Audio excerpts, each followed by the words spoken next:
Maligayang Pasko mga insan. Today is December 25th, Paskong Pasko. At maligayang Pasko sa mga busog, sa mga inaantok o kaya sa mga kagigising pa lang, di ba? So iba-iba tayo ng tradisyon sa pamilya kaya maaaring sa araw na ito ay iba-iba ang mga natin, ang mga state of mind natin dahil maaaring may mga napuyat, may maaaring gumising ng napakaaga o kaya hindi na natulog dahil may mga inatendang party o kaya pamorningang party. Okay?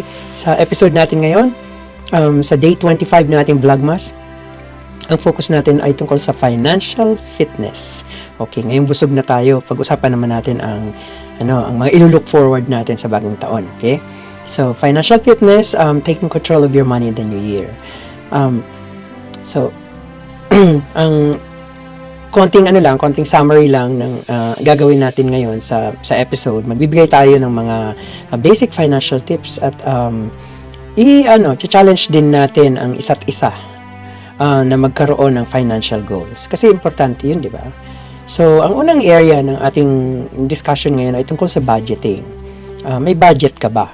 Di ba? O marunong ka bang gumawa ng budget? Kasi maraming tao ang kahit nagkakaedad na sila, challenge pa rin sa kanila ang paggawa ng budget. So, bakit mahalaga ang budgeting?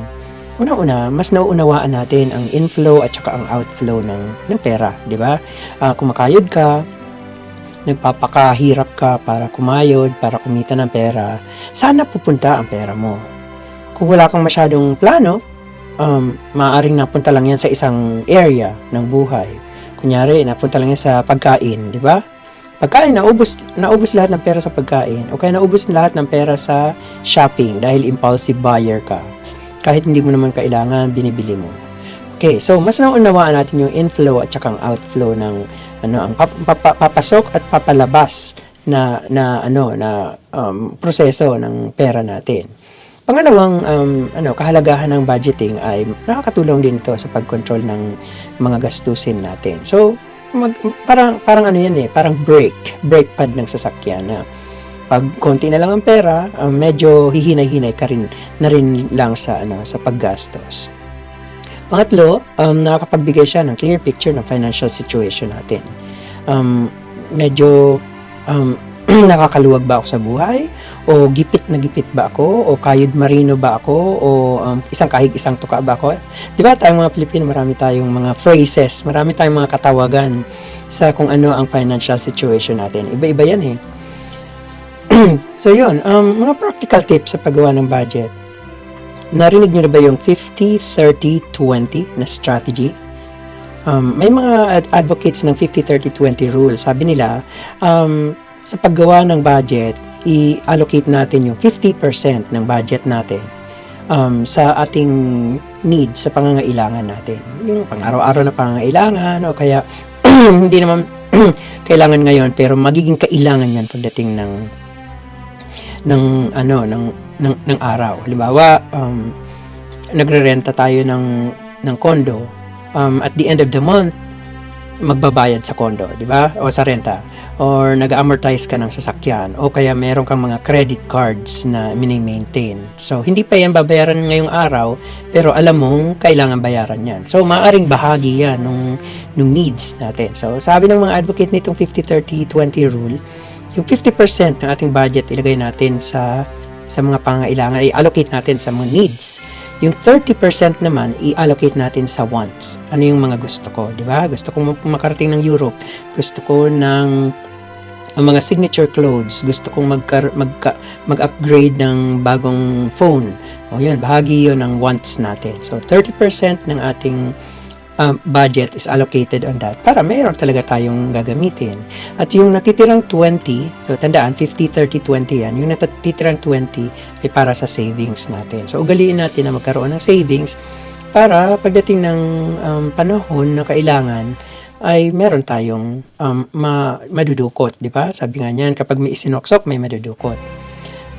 Alam nyo ba guys, ngayong panahon, napakarami na ng mga budgeting apps, mga budgeting tools na available. So depende kung ang iOS ay ang operating system ng phone mo ay Android o kaya Apple. Maraming mga budgeting apps or tools na free, at meron ding mga paid apps na pwede mong gamitin para matulungan tayo na isang input mo lang, ganito ang sweldo ko, pwede ka nang bigyan niya ng wider ng wider picture, ng bigger picture ng kung paano mo i-spend yung sweldo mo. At isa pang tip ay ang regular na pag-review at pag-adjust ng budget. So importante 'yon. So habang lumalaki ang pamilya natin, habang nagkakaedad tayo, habang nag-upgrade tayo ng mga bagay-bagay, importante rin na i-review yung budget, kasi yung budget mo 5 years ago hindi na yan kasing kapareho ng budget mo ngayon, di ba? Ayun, so isa pang area ng ating discussion is tungkol sa pagsisave naman. So anong kahalagahan ng pag-iipon? Maraming Pilipinong hindi naniniwala sa pag-iipon. Pero kung iisipin natin mabuti, importante ang pag-iipon sa future needs natin. So sabi nila, ang mga Gen Z daw ay hindi naniniwala sa savings. Pero mas magandang maging bukas pa rin tayo diyan, 'di ba? Kasi yung future needs natin, inevitable 'yon. So at one point in your life magre-retire ka, 'di ba?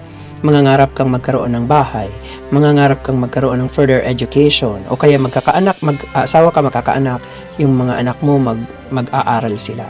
So kung may sapat kang ipon, medyo magiging magaan ang buhay. Pangalawang kahalagahan ng ipon din ay para sa emergencies, di ba? So hindi mo alam kung anong pwedeng mangyari. Hindi mo alam kung pwedeng pumutok yung gulong ng sasakyan mo in the middle of nowhere. So at least meron kang pwedeng magastos, di ba? Ang mga sasakyan hindi yan forever.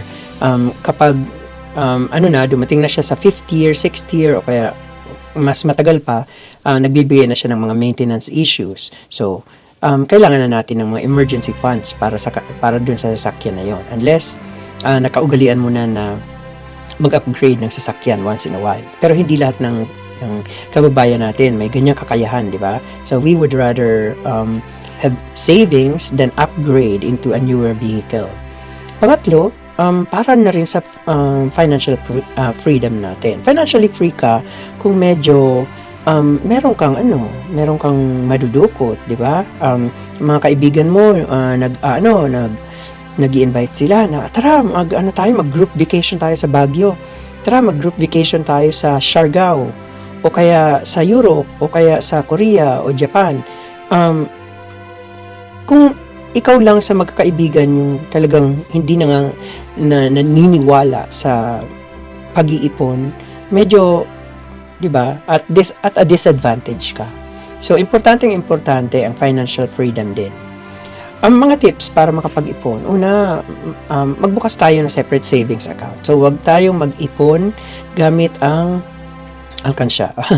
Maganda, traditional idea ang alkansya, pero hindi sapat na gagamitin natin ang alkansya. Kasi for as long as nakikita mo may alkansya ka, ang temptation na bubuksan mo yan, babasagin mo yan anytime, mataas, di ba? Compared kung meron kang savings account na talagang kahit kating-kati ka na gumastos, sasabihin mo sa sarili mo, hindi ko pipirmahan yung withdrawal slip na yan. Kaya walang gagalaw dyan sa savings, di ba? Pangalawa na tip is pay yourself first. So nakagawian na nating mga Pilipino yung pagmamahal natin sa pamilya natin, sa mga mahal natin sa buhay, sa mga magulang. Kaya usually ang tendency natin ay kung anong matira, yun na lang ang akin, di ba? So ito namang mindset na to na sinasuggest ko is the reverse. Let's pay ourselves first. So paano mo gagawin yun? Automatic transfer sa savings account mo. Pagdating ng sweldo, boom, automatically magta-transfer na ng 10% sa savings account mo. Parang walang nangyari, di ba? So pagkakasyahin mo na lang yung natitira niya, yung natitirang 90%. Isa pang tip is magbawas ng mga unnecessary expenses. Marami ka bang subscription? Meron ka bang subscription sa Netflix, sa Amazon Prime, at kung ano-ano pa? Kung sa tingin mo, hindi mo naman nagagamit yun, bakit kakailanganin mo? At saka nowadays, marami na rin, di ba, in the past, meron tayong cable subscription, may Netflix, may Disney Channel dito sa States, ganyan yan eh. Disney Channel, may HBO na separate, and so on and so forth. Ngayon, may mga packages na isang bagsakan lang, pwede mo nang makuha lahat yon. O kaya pwedeng ibigay sa iyo ng free for the next 3 months. So, i-avail yun, di ba? Mababawasan mo ang unnecessary expenses kung maghahanap ka ng ganyang mga strategies. Ang isa pa ay maghanap ng paraan para madagdagan ng income. So, ano kaya ang mga gig na pwede kong pasukin para madagdagan ang income ko? Marunong ba akong magluto? Kaya ko bang mag-pack ng mga desserts, di ba? O kaya marunong ba akong magsulat? Marunong ba akong mag-edit? Pwede ko bang i-sell ang skills ko? Yun, maraming mga bagay na pwede mong gawin para magkaroon ng extra income kaysa sa extra expenses ang iisipin natin, di ba?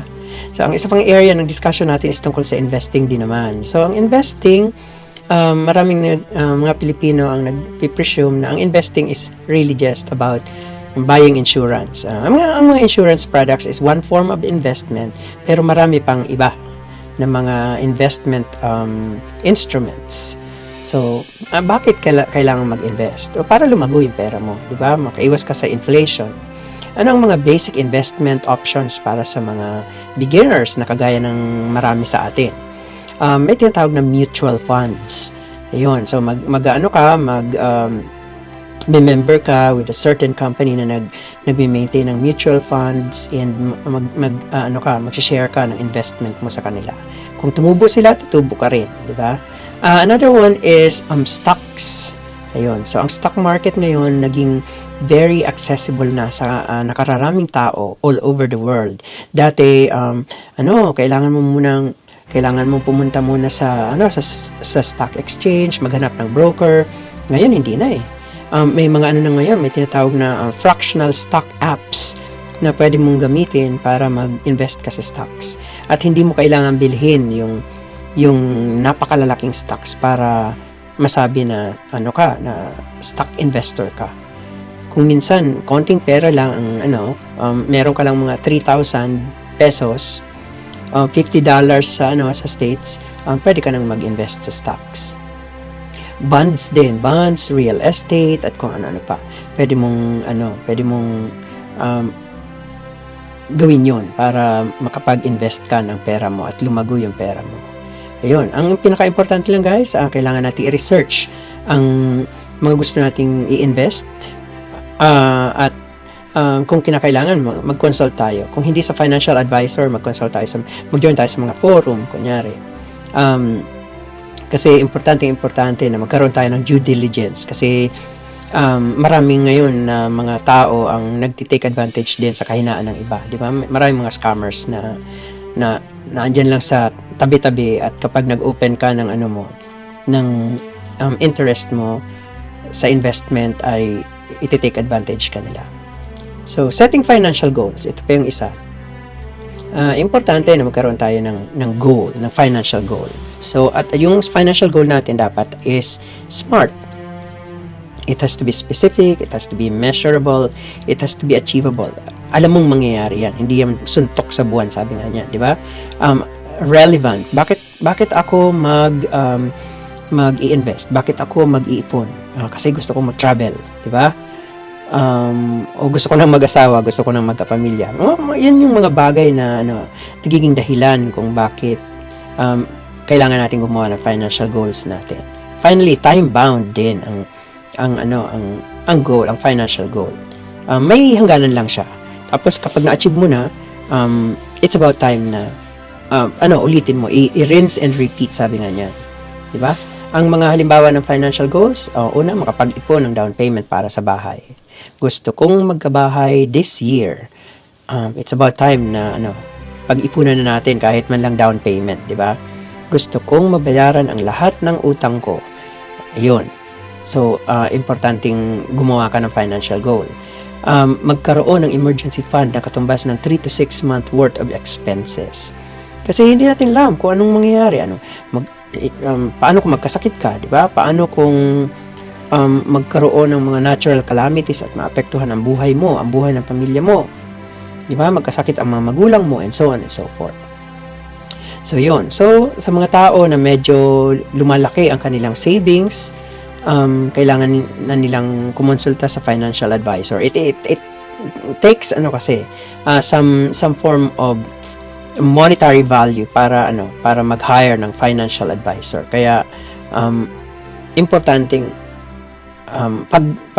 paghandaan din 'yon.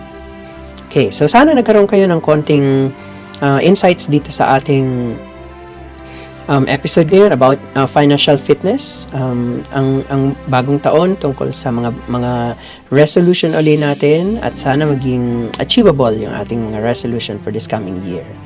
Once again, maraming salamat.